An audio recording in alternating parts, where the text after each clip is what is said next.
शकतो ना मी, करू का? दुसरी वोट परत गेली 2 votes फॉर वॉटरमेलन. कलिंगडला 2 मत. कलिंगडची पावती पण दिसली. आता ओव्हरऑल काय वोट आली पाहिजे फिरोजी सांगा? 2 ऍपल, 2 वॉटरमेलन, 1 बनाना. ठीक आहे, 2 सफरचंद, 2 कलिंगड आणि 1 चला काय निघाल? कलिंगडला किती पडले? याला सफरचंदला किती पडले? सफरचंदला किती वोट दिले होते? मग 200 वरती गेले पाहिजे होते का? वोट वाढले का नाही? मग याच्यासाठी 47 लाख वोट फिरवण्याची गरज आहे का? नाही. असंच होईल ना काम, काय गरज नाही. सगळं बाजार ओपन आहे, फक्त ही मशीन पाहिजे. हा प्रोग्राम जर इलेक्शन कमिशनच्या मशीन मध्ये आहे तर कशाची गरज नाही, सगळे हत्यार चालतील, घरी बसल्यावर तरी जिंकणार. आता याला 100% मॅचिंग करू. 3 बघा कोण विचारा त्यांना. हा मग तेच म्हणताना चोरी झाली ना.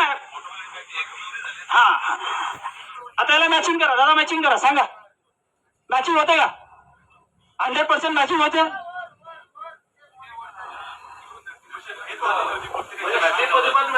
स्लीप आणि इलेक्ट्रॉनिक वोट कंट्रोल मॅच झाले, मॅच झाले. सरांचे पैसे बुडले.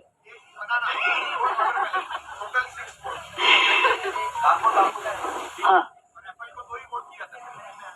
आता आता ही चोरी काय आहे? ही चोरी कशी होऊ शकते? ते काळा काचच्या मागे जो व्हीव्हीपॅट आहे बघा. आजच्या डेटमध्ये जर कोणी म्हणणार ईव्हीएम मध्ये चोरी होते तर जो कोणी टेक्निकल माणूस, लिगल माणूस आहे तो तुला एकच प्रश्न विचारणार, तुला तुझी पावती दिसली का दादा? आणि तुम्हाला हो बोलावं लागेल, कारण तुम्ही तुमची पावती बघितली.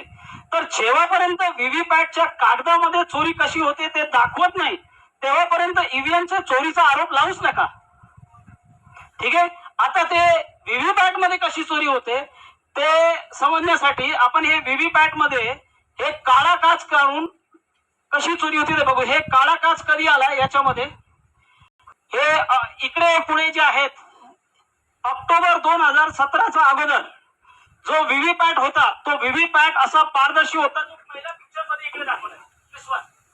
मग याच्यामध्ये जो काच होता तो पारदर्शक काच होता. याच्यामध्ये लाईट आरामात यायची जायची, 15 सेकंड साठी लाईट पेटायची, पावतीवरून यायची, 7-8 सेकंड साठी थांबायची, कट होऊन खाली पडताना दिसायची. हा त्याचा व्हीव्हीपॅटचा ओरिजिनल स्ट्रक्चर होता. मग कुठेतरी ऑक्टोबर 2017च्या नंतर हे जो व्हीव्हीपॅट आहे या व्हीव्हीपॅट मध्ये असा काळा काच लावला गेला. आता काळा काची याला काय प्रेम आहे ते आपल्याला आता दिसेल. मग आपण हे आमचा जो ईव्हीएम मशीन आहे त्याचा जो व्हीव्हीपॅट आहे त्याचा काळा काच काढून तीच वोटिंग जी मी स्टार्टला केली ते परत करू आणि आपल्याला व्यवस्थित चोरी दिसणार. मग तीच वोटिंग परत स्टार्ट करू. मी स्टार्टला 2 केळ्याला आणि 2 कलिंगडला मत दिले होते, रेकॉर्डेड आहे. ठीक आहे.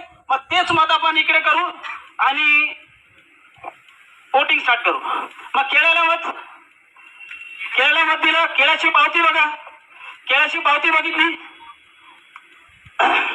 केळ्याची पावती 7 सेकंड साठी दिसते आणि ही कट होऊन खाली पडली पाहिजे. पण हे जर चोरी करायचं तर प्रोग्राम काय करणार? प्रोग्राम या स्लिपला कट नाही करणार, त्याला अडकून ठेवणार. आता बघा याच्यामध्ये अडकून ठेवलंय आणि इकडे अडकून पडले. हे याचा वोट चोरी करायचा आहे. Close it. तर हे काळा काचच्या मागे दुसरा वोटर जो इकडे येणार त्याला काय दिसणार नाही. ही पावती इकडून अडकून पडली आहे. आता प्रोग्राम जो आहे तो वेट करतोय का दुसरा वोटर आला पाहिजे आणि दुसरा वोटरने येऊन याला मत दिलं पाहिजे, विचार करतोय का कोण येतोय. तर त्याच्यामध्ये अशी प्रोग्रामिंग दुसऱ्या केळ्याच्या मतदाराचा तो वेट करतोय. जर दुसरा मतदार केळा आला तर त्याचं मत कसं चोरी करणार? दाबरे बाबा दाबा दाबा. मग त्यांनी काय केलं? वोट दिलं, यांनी लाईट पेटवली आणि पावती पहिल्याची पावती दुसऱ्याला दाखवली आणि लाईट बंद झाली. मग अंधारात हा काय करतो बघा, काळ्या काचच्या मागे अंधारात काय करतो बघा. अंधारात त्यांनी ऍपल छापला, पहिल्या वोटरला दुसऱ्याची पावती दाखवली, दुसरा वोटरचा वोट चोरी करून इलेक्ट्रॉनिक आणि पेपर वोट, पेपरची प्रिंटिंग मारली. झालं काम. आता कोणाची गरज आहे का? काहीच नाही पाहिजे, काम असंच होतं. ठीक आहे. आता परत एकदा करून बघू आपण. याला कलिंगडला मत देऊ. कलिंगडला मत द्या दादा. कलिंगडला मत दिला, पावती दिसते का? लाईट पेटल्यावर दिसतं ना? अंधार दिसते का? नाही दिसणार. लाईट बंद झाली, ही पावती कट झाली पाहिजे, पावती कट नाही झाली, पावती त्यांनी लटकून ठेवली आहे. तो बघतोय दुसरा कलिंगडवाला येतोय का, कलिंगडवाला आला आला आणि त्यांनी कलिंगडला मत दिलं, त्यांनी लाईट पेटवली, दुसऱ्या कलिंगडवाल्याला पहिल्याची पावती दाखवली आणि 7 सेकंड झाले, लाईट बंद झाली आणि त्याने काय केलं बघा. आता गरज आहे का त्याला ईव्हीएम ला इकडून तिकडून घेण्याची. सगळे प्रश्न एकदा घेऊ. हा हा हा ऍपल म्हणजे यांचा म्हणा प्रश्न कसा आलाय का लागोपाठ वोटिंग नाही झाली तर या प्रोग्राम मध्ये हे अशी चोरी नाही होणार. मग त्याच्यामध्ये दुसरा निदान त्यांनी शोधून काढलंय, त्याच्यावर येऊ. त्याला ईव्हीएम सेन्सर म्हणतात, ते सेन्सर मधून होऊ शकते. तर हे जे आहे लागोपाठ वोटिंग होईल तर या प्रकारे चोरी होऊ शकते. आता मॅचिंग करा, मॅचिंग मॅचिंग मॅचिंग मॅचिंग झाली का, मॅचिंग मॅचिंग 100% मॅचिंगच्या सोबत इलेक्ट्रॉनिक आणि कागद वोटा दोघांची चोरी झाली. बरोबर, आता कशाचीच गरज नाही. मग आता मॉक पोल कसा बायपास होईल का तू हे घ्यायचं सेन्सरचं घ्यायचं, सेन्सर. याच्यामध्ये दुसऱ्या प्रकारची चोरी कशी होऊ शकते ते पण आपण बघू. आपण मॉल वगैरे मध्ये चांगल्या हॉटेलमध्ये जातो तर तिकडे जेव्हा नलच्या खाली हात टाकतो का पाणी आपोआप येतो. मग आपल्याला तिकडे नल फिरवण्याची गरज लागत नाही. का असतं, त्याच्यामध्ये सेन्सर लागले असतात, स्पेशल प्रकारचे सेन्सर असतात, त्याला लाईट सेन्सर म्हणतात. त्या लाईट सेन्सर मध्ये लाईट जर बाधित झाली तर आपोआप पाणी पडणार. मग तो जेव्हा आपण त्याच्या खाली हात टाकतो तर लाईटचं प्रमाण जो सेन्सरवर नलच्या सेन्सरवर पडत आहे त्या सेन्सरवर पडणारी लाईटचं प्रमाण कमी होतो आणि तो जो आतली प्रोग्रामिंग आहे त्याला हे व्यवस्थित समजतं का आता पाणी सोडायचं आहे. आणि समोरच्या माणसाने हात काढलं का आपोआप लाईटचं प्रमाण वाढतं आणि ते पाणी बंद होतं.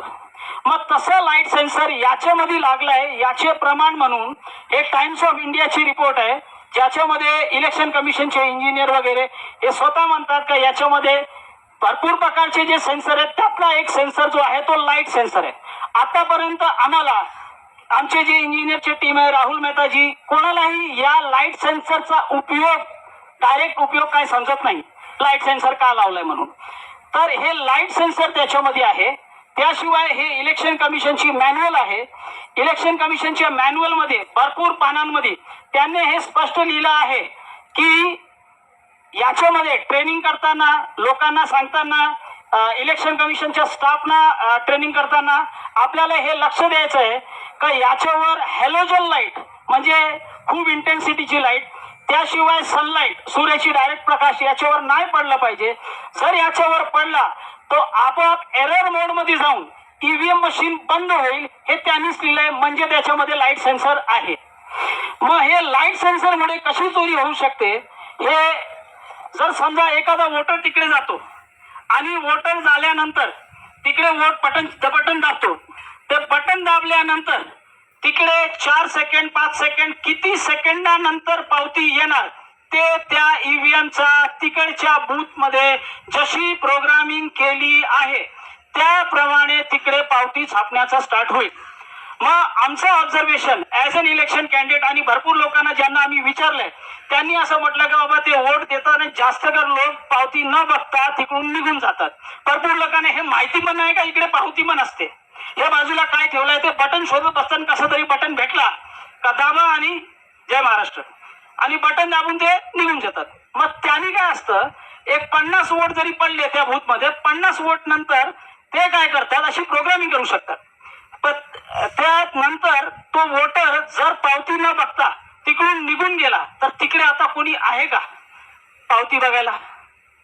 मी इकडे बटन दाबला आणि दाबून निघून गेलो, आता इकडे कोणी आहे का, कोणीच नाही बघायला. मग होणार का इकडे ईव्हीएम मशीन एकटी आहे आणि स्वतः त्याला ज्याला वोट द्यायचा तो देणार. आता हे त्याला कसं माहित पडतं का कोणीच नाहीये इकडे, तर त्याच्यामध्ये लागलेला सेन्सर बरोबर पकडलं तुम्ही. सेन्सर तिकडे वोटर जसं बटन दाबतो तो लाईट मेजर करतो, इकडे लाईट किती आहे, लाईट इंटेन्सिटी किती आहे, ती लाईट इंटेन्सिटी तो कॅच करतो आणि गप्प शांत बसतो. 1 second, 2 second, 3 second, 4 second, 6 second, 5, जशी प्रोग्रामिंग ज्या बूथ मध्ये केली असेल तेवढा नंतर तो गपचूप बघणार लाईट वाढते का, म्हणजे वोटर जातो का. वोटर गेला, लाईट वाढली, तिकडे तो पावती त्याला जी छापायच्या ती छापेल, इलेक्ट्रॉनिक वोट देऊन टाकणार. पहिला वोट याच्यामध्ये येतो व्हीव्हीपॅटला. बटन दाबल्यानंतर जेव्हा आपण बटन दाबतो पहिला वोट ची सिग्नल येते व्हीव्हीपॅटला. व्हीव्हीपॅटून जातो कंट्रोल युनिटला. पहिले इकडे हा बोलतो गेला वोटर, मार आता काय मारायचं आहे. मारतो काय, ज्याला मारायचं त्याला मारतो. म्हणजे इकडे सफरचंदला मारल तो, सफरचंदला मारलं, सफरचंदची स्लिप आली, स्लिप दिसली, त्याच्या मागे मागे कंट्रोल युनिटला पण मेसेज पाठवलं, मारते, झाली मॅचिंग. मग असं या प्रकारे आपल्याला या प्रकारची इकडे चोरी दिसू शकते. हे जी इलेक्शन कमिशन आहे, इलेक्शन कमिशनच्या मॅन्युअल मध्ये हे त्यांचा चार्ट आहे. त्या चार्ट मध्ये त्यांनी सांगितलंय का पहिला वोट कुठे येतो व्हीव्हीपॅटला, त्यानंतर जातो कंट्रोल युनिटला. बरोबर. तर हे झालं. आता काय या 2 प्रकारे याच्यामध्ये चोरी होऊ शकते. आता मला एक प्रश्न करायचा आहे, आपण लोकांनी वोट दिलं, हे खूप इम्पॉर्टंट आहे. याच्यामध्ये मला आपल्याकडून थोडासा प्रतिसाद पाहिजे का आपण वोट देतो, वोट दिल्यानंतर की आपण जेव्हा किती लोकांनी इकडे पावती बघितली. मला पावती येताना, 7 सेकंड थांबताना, कट होऊन पडताना दिसली. आता हो हो हो हो हो हो हो हो हो yes yes yes yes yes yes yes yes yes yes yes yes पावती आली, थांबली आणि पट होऊन दिसली, पण काही लोकांना दिसली नाही, काही लोकांनी बघितली नाही. आता हे 2019 पासून, हे 2001 ऑक्टोबर 19 पासून ही ईव्हीएम मशीन आमची तयार झाली आहे. जंतर मंतर दिल्ली पासून आम्ही हे फिरवत आहोत. प्राचाजी पण मागच्या वेळी पण आले होते दिल्लीला, त्यांच्या बरोबर आमचे व्हिडिओज आहेत, त्यांनी बघितलं पण आहे. आता जगतापजींनी बघितलं, भरपूर लोकांनी बघितलं. तर लोकसभेच्या अगोदर पासून ऑक्टोबर 2019 पासून ही मशीन देशभरात फिरत आहे. मग लोकसभेच्या अगोदर आम्ही 12 पत्रकार परिषद घेतली, भरपूर लोकांना, त्यानंतर पण लोकांना दाखवली. हे सगळं झाल्यानंतर हे मेसेज जे आहे हळूहळू इलेक्शन कमिशनला पोहोचू लागलं. मग या इलेक्शन मध्ये त्यांनी बोलत जर सगळ्यांना असंच केलं तर हे लोक म्हणजे जे दाखवत आहे डेमो, हे खरे वाटतील लोकांना. मग इकडे काहीतरी भ्रम निर्माण केलं पाहिजे. ते भ्रम निर्माण करण्यात त्यांची खूप मोठी ताकद आहे. मग ते काय करतात, बाबा एक विधानसभा आहे समजा, त्या विधानसभामध्ये 3 लाख वोटर आहेत. मग ते 50% लोकांनी वोट दिलं, मग 1.5 लाख लोक वोट देतात. मग आता कितीची लीड पाहिजे, मागच्या वेळी किती मतांनी दुसरा पक्षाचा जिंकला होता, मग याला किती मत सोडून द्यायचे आहेत, त्याचा आकडा त्यांच्याकडे आहे. मग तेवढेच लोकांना ही पावती नाही दिसणार, येताना, थांबताना आणि खटवून पडताना बाकी लोकांना दिसणार. मग यांनी काय होईल, जर आकडेवारीने गेले तर 10 पैकी, म्हणजे समजा जसा आकडा आपण पाहिले 3 लाखची विधानसभा, 50% लोकांनी वोट दिलं, म्हणजे समजा 1.5 लाख लोकांनी वोट दिलं, 20% त्यातले वोट म्हणजे 30,000 वोट जर चोरी करायचे आहेत तर 10 पैकी 2 किंवा 3 लोकांना हे असं येताना आणि जाताना नाही दिसणार, फक्त 7 सेकंडसाठी पावती दिसेल. त्याशिवाय बाकी लोकांना सगळं पावती येताना, थांबताना, पडताना सगळं दिसेल. मग बाहेर झाल्यावर भांडणं होतील, मला दिसली ना, तू काय खोटं बोलतो. तर याच्यामध्ये या प्रकारे चोरी जर होऊ शकते तर हे मशीन असली पाहिजे का, ही मशीन नसली पाहिजे. आणि आपल्याला बॅलेटवर इलेक्शन पाहिजे. आता त्यासाठी आम्ही इलेक्शन कमिशनला, बाबा हे आमचं खरं आहे खोटं आहे काय माहित, खोटा आरोप पण लावतात ना लोक. मग आम्ही इलेक्शन कमिशनला म्हटलं बाबा असं करा, तो प्रोग्राम तुमच्या मशीन मध्ये चालणार काय. लोकसभेला जेव्हा याचा गोंगाट झाला तेव्हा इलेक्शन कमीशन के साहब आले थे, त्यांनी म्हटलं सोशल मीडिया में लोग आते हैं और ऐसा डब्बा ना टूल बॉक्स लेके बैठ जाते हैं, उनकी क्या डिग्री है, कहाँ से आए हैं क्या पता नहीं, कुछ मालूम नहीं. अच्छी बात है, तो एक काम करो ये ले लो लेटर हमारा. मग 12 फेब्रुवारी 2019 ला आम्ही आमच्याकडून त्यांना लेटर दिलं की तुम्ही तुमची मशीन द्या, तुमच्या मशीन मध्ये आम्ही आमचा हा प्रोग्राम टाकून ती चोरी करून दाखवतो. आणि त्याच्यासोबत आम्ही त्यांना बाबा तुमचा खर्च नाही वाढला पाहिजे, ठीक आहे, मग त्यासाठी आम्ही त्यांना हे डीडी दिलंय 38,000 रुपये ईव्हीएम ची कॉस्टिंग आहे. असा इलेक्शन कमिशनचा ईव्हीएम मशीन, व्हीव्हीपॅट आणि सगळं जे पूर्ण खानदान आहे त्यांचा, ते खानदानाची जी किंमत आहे ते म्हणतात का 38,000 रुपये. तर आम्ही 40,000 रुपये त्यांना दिले, घ्या तुमच्या खानदानची किंमत घ्या आणि असं करा ते तुमची जी मशीन आहे ते द्या आम्हाला, आम्ही याच्यामध्ये प्रोग्राम टाकतो आणि हे करून दाखवतो. मग तेव्हापासून आम्ही वाट पाहतोय का कधीतरी येतील. अजून काय आलं नाही, चालू आहे. त्याशिवाय काय साहेब अजून? हा तर हा अजून एक आहे का बाबा ते आता असं याच्यामध्ये सिद्ध करण्याचा प्रयत्न करतात बाबा काळा काच आहे का नाही, तर बाहेर आपल्याला सगळं सफेद सफेद दिसतो त्याच्यामध्ये. मग त्याच्यामध्ये दोन प्रकारचे काच आहेत. हे लोकांना खूप प्रेम होता मणिपूरमध्ये इलेक्शनच्या वेळी. तर इलेक्शनवर एवढा प्रेम होता का त्यांनी काय केलं, ईव्हीएम मशीन तोडून टाकली तिकडे. तर ईव्हीएम मशीन तोडली तर हे तुटलेल्या ईव्हीएम मशीनचा फोटो टाइम्स ऑफ इंडिया मध्ये आलाय, मला वाटतं टाइम्स ऑफ इंडियाचा पेपर आहे, तारीख पण आहे याच्यामध्ये. मग त्याच्यामध्ये काळा काच दिसतोय स्पष्ट, वरचा झाकण तुटलाय आणि काळा काच आतला स्पष्ट दिसतोय. पुढच्या लोकांना दिसतंय ना, दिसतंय, पुढच्या लोकांना दिसतंय. आता हे यावेळी विधानसभेमध्ये जेव्हा इलेक्शन झालं तिकडे एक झाकण उघडून ठेवला होता व्हीव्हीपॅटचा. तर 248 सोलापूर विधानसभेचा हा व्हीव्हीपॅटचा झाकण हे असा उघडला होता. हे फोटो काढला गेला, याच्यामध्ये हे इकडे काळा काच दिसतोय का? मग त्याच्यामध्ये काळा काच आहे आणि बाहेरच्या साईडला ट्रान्सपरंट काच आहे. दोघे लावून ते भ्रम निर्माण करण्याचा प्रयत्न करतायत. मग हे दोन काच ठेवलेत कशाला, काय प्रेम आहे, काळा काच कशाला पाहिजे, काळा काचच्या मागे कुठली काळी जादू करायची आहे, ते जादू आपण बघितली. आता याच्यामध्ये मॉकपोल कसा बायपास होईल. जे इलेक्शन मध्ये उभे राहतात, जे पक्षांसाठी काम करतात त्यांना माहित असेल का जेव्हा आपण फॉर्म भरतो, आपण जातो ना मशीन चेक करायला, 5 मशीन घ्या, 7 मशीन घ्या, चेक करा, हे करा, ते करा, आपण चेक करतो आणि सगळं मशीन व्यवस्थित काम करते, पावती पण येते, थांबते आणि माझ्या खाली कट होणं पडते, पण मग आपण मॅचिंग करतो, मॅचिंग पण होते, सगळं व्यवस्थित काम करतो. मग त्यावेळी कसं व्यवस्थित काम करतो आणि इलेक्शनच्या वेळी कशी चोरी होते, दोघांवेळी वेगळा वेगळा प्रोग्राम काम करतो त्यांचा. एक असतो ऑर्गॅनिक नॅचरल प्रोग्राम, एक असतो आर्टिफिशियल प्रोग्राम. आर्टिफिशियल प्रोग्राम जो तो इलेक्शनच्या वेळी, इलेक्शनच्या दिवशी, इलेक्शन चालू झाल्यानंतर काम करतो आणि त्याचा अगोदर वेगळा प्रोग्राम काम करतो. आता ते कसं होईल? मग काय असतं बघा, जेव्हा कॅन्डिडेटची लिस्ट फायनल होते का बाबा एवढे लोक इलेक्शन लढणार आहेत, ज्यांना फॉर्म परत घ्यायचा ते फॉर्म परत घेतात, ज्यांचे कन्फर्म झाले ते कन्फर्म झाले, ते इलेक्शन आता लढतील. मग अशी एक लिस्ट जी आहे तो आरओ तयार करतो, याला 7C म्हणतात, ही 7A फॉर्म म्हणतात, 7A फॉर्म म्हणतात. हे 7A फॉर्म असा रेडी होतो. मग त्याच्यामध्ये हे जे फॉर्म आहेत त्याच्यामध्ये आरओ असं मेन्शन करतो, 1 नंबर मध्ये हा चिन्ह असेल, 1 नंबरला हा चिन्ह द्यायला, 2 नंबरला हा चिन्ह दिलं पाहिजे, 3 नंबरला हे कॅन्डिडेट आहेत त्याला हे चिन्ह द्यायचंय. ते तसं ठरवतात, फिक्स करतात आणि त्याची हार्ड कॉपी अशी बनवून ते इलेक्शन कमिशनला सॉफ्ट करून पाठवतात ना. इलेक्शन कमिशन तिकडे टेक्नीशियन पाठवतो. पाचा साहब, वो जो टेक्नीशियन रहता है उस टेक्नीशियन में वहां पर जो वो जो सिंबल लोडिंग है ना, वो सिंबल लोडिंग शुरू होती है सर्वर से. वो सर्वर में, सर्वर को लोग लैपटॉप से कनेक्ट करके फिर एसएलयू में लगा के एक एसएलएफ फाइल तयार करते.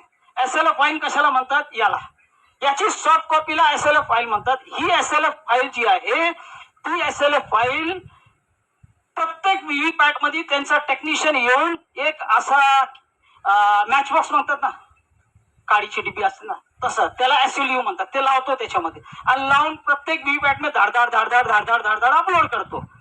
आता त्याच्या सोबत तो असा कमांड टाकू शकतो. काय कमांड टाकू शकतो? बाबा विधानसभा आहे 20 तारखेला, चालू होणार वोटिंग सकाळी 7 वाजता. त्याच्या अगोदर जेवढे लोकांनी ईव्हीएमचे मॉकपोल केले, काही केले, कुठली बटन दाबली, कसाही करतात, त्यांना व्यवस्थित इलेक्ट्रॉनिक वोट आणि पेपर वोट, पावती, मॅचिंग सगळं व्यवस्थित दाखवायची, काहीच करायचं नाही. मग जेव्हा 20 तारीख येईल सकाळचा 7 वाजताचा मॉकपोल संपेल, जे उभे आहेत त्यांना माहित असेल. सकाळी 7 वाजता परत मॉकपोल करतात, या परत बघून घ्या. तो मॉकपोल पण बघून घ्या. तो मॉकपोल पण झाला, मॉकपोल मध्ये मॅचिंग झाली, 5 वोट करून झाले. जो ईव्हीएम ची मशीन घ्यायची त्याच्यामध्ये करा. झाल्यानंतर 1 तास नंतर 2 तास नंतर त्याच्यामध्ये दुसरा प्रोग्राम स्विच होईल. आणि हा इन्स्ट्रक्शन, हा कमांड, ही ऑर्डर जेव्हा याची सॉफ्ट कॉपी अपलोड केली जाते त्याच्या सोबत जातो. आणि तेव्हापर्यंत ईव्हीएम, व्हीव्हीपॅट, कंट्रोल युनिट व्यवस्थित काम करणार, काहीच फरक नाही पडणार. मग याच्यामध्ये त्याला कसं माहित पडतं? त्याच्यामध्ये एक घड्याळ असतो, त्याला रिअल टाइम क्लॉक म्हणतात. जसं आपला मोबाईल आहे, मोबाईल आपण बंद करून 3 तास बंद ठेवला का, तर असं नसतं का 3 तास मागे त्याची टायमिंग दाखवतो.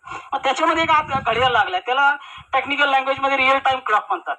ते रिअल टाइम क्लॉक जो त्याच्यामध्ये चाललाय तो रिअल टाइम क्लॉक म्हणतो, बाबा उठ, आज 20 तारीख आहे, 9 वाजले आहेत, आता दुसरा प्रोग्राम स्विच कर. आता कोणी येणार नाही संध्याकाळपर्यंत 5 वाजतापर्यंत चेक करायला. मग संध्याकाळपर्यंत काळा काचच्या मागे आणि सेन्सर लावून कसं तुला पार्टनरशिप करून वोट चोरी करायचं तर करून घे. संध्याकाळपर्यंत कोणी चेक करणार नाही. संध्याकाळ झाली का परत तो प्रोग्राम स्विच होईल. कमांड संपला, कमांड संपला. आता पहिल्याचा ऑर्गॅनिक प्रोग्राम चालू होईल, जो नॅचरल त्याच्यामध्ये टाकलाय ते व्यवस्थित काम करणार, काही फरक पडत नाही. त्या दिवशी व्यवस्थित काम होणार, मस्त चोरी होईल. आणि मस्त चोरी झाल्यानंतर मॅचिंग होईल आणि काम संपला. आणि बाहेर यायचं, ठोकून बोलायचं, ज्यांना वाटतंय चोरी झाली त्यांनी पैसे भरा जीएसटी सोबत, त्यांना मी मॅचिंग करून दाखवणार, नंतर बोलायचं नाही. मग बॉन्ड मेमोरी काढा का नॉर्मल मेमोरी काढा का मॅचिंग करा, काहीच भेटणार नाही. बरोबर? आता कोणाचे प्रश्न असतील काय बाबा? हा, कोणाचे प्रश्न असतील तर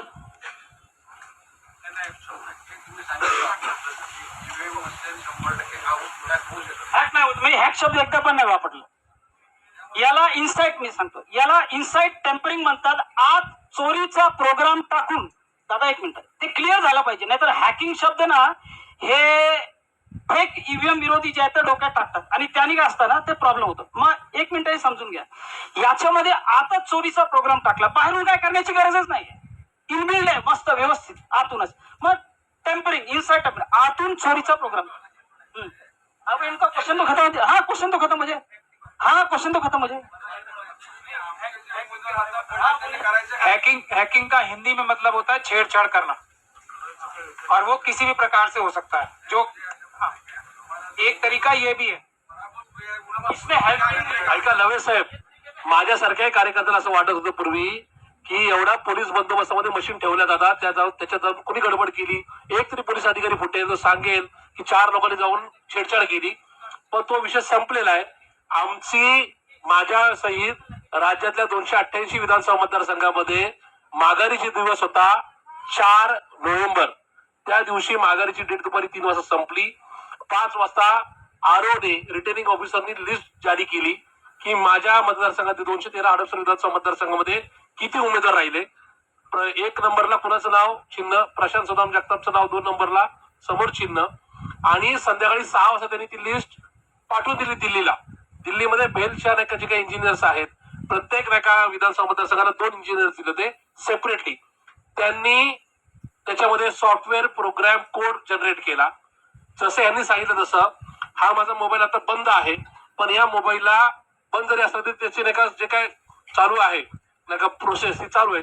तसं त्यांना 213 हडपसर विधानसभा मतदारसंघाला 20 नोव्हेंबर साठी एक प्रोग्राम देण्यात आला. त्यांनी सकाळी 7 वाजता काहीच करायचं नाही, सकाळी 9 ते संध्याकाळी 5 पर्यंत काय मतदान करायचं. तसं हे जे काय बाकीच्या ज्या उमेदवारांना फटका बसलाय सेम थिंग आहे, त्यांच्या तो प्रोग्राम जाता.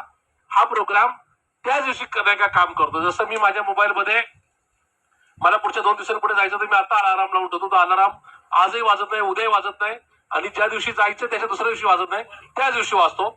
सेम थिंग आहे. त्याच्यामुळं या सॉफ्टवेअर प्रोग्राम कोड हा प्रोग्रामॅटिक कार्यक्रम आहे. त्यांनी हा सगळा कार्यक्रम केलेला आहे, हे त्यांनी सांगण्याचं कारण आहे. त्या मशीनमध्ये जाऊन कोणी गडबड करत नाही. ते जे दिल्लीमध्ये बसणारे जे आहेत, जे नाही का जो प्रोग्राम ज्या दिवशी अपलोड करतात ज्या दिवशी नाही का सिम्बॉल लोडिंग करतात त्या दिवशी केलेला हा कार्यक्रम. तर तुमचा नेमकी प्रश्न काय होता दादा? हा नाही, त्यांनी ईव्हीएमचा विरोध करून ते ईव्हीएम रद्द करून घ्यायची आणि परत इलेक्शन मागची मागणी करायची. हा मग त्याच्यावर येतो मी पहिले. याच्यावर काय प्रश्न आहेत तर मी होतो काय करायचं त्याच्यावर येऊ ना. आता मी फक्त चोरी कशी होते ते सांगतो. याच्यावर कोणाचा प्रश्न? हॅलो, इलेक्शन कमिशननी SOP जाहीर केलेली आहे ईव्हीएम मशीन कशा चेक कराव्यात म्हणून.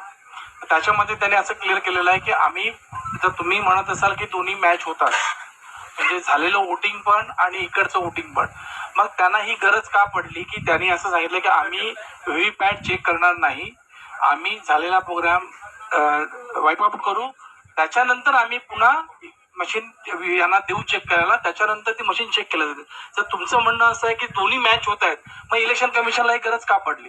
याच्यानंतर माझा एक प्रश्न दुसरा, यांनी प्रश्न विचारलं का इलेक्शन कमिशन काय करतो, असा बोलतोय का मी याच्यामध्ये जे ऑलरेडी वोटिंग झाली आहे त्याला वाईप आउट करणार आणि मग परत वोटिंग तुम्ही करा आणि याच्यामध्ये 100% मॅचिंग वगैरे काय करायची ते करून बघून घ्या.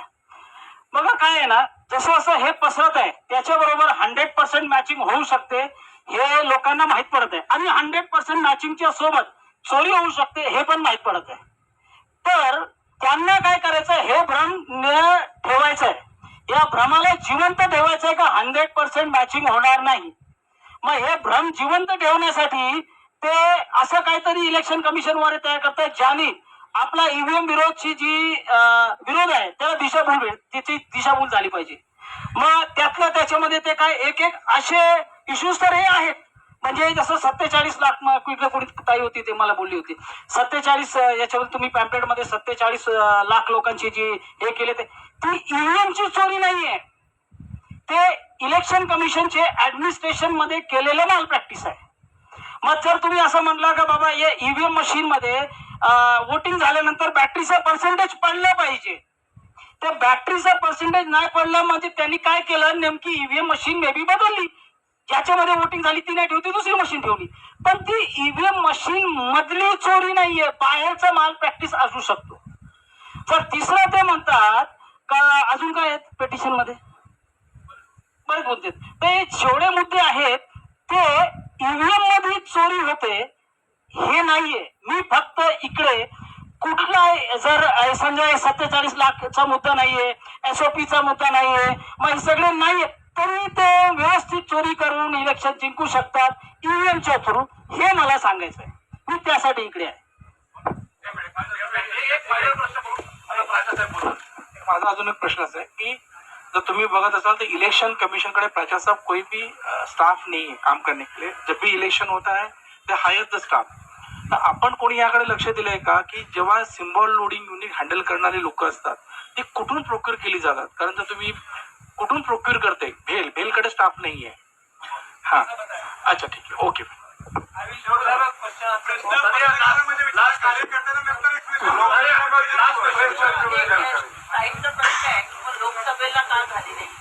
लोकसभेला पण चोरी झाली का नाही होणार?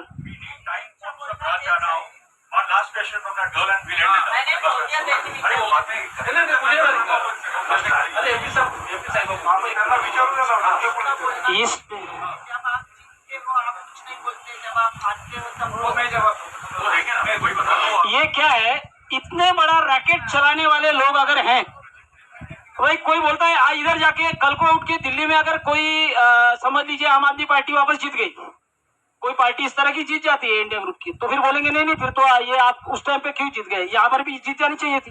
तो ये क्या होता है ना, जो इतना बड़ा गेम चलाते हैं वो इतने बड़े बेवकूफ नहीं होते. उन लोगों ने वो कहानी पढ़ी है कि वो मुर्गी है रोज सोने का अंडा देती है, तो ऐसे मुर्गी को एक दिन नहीं काटना चाहिए.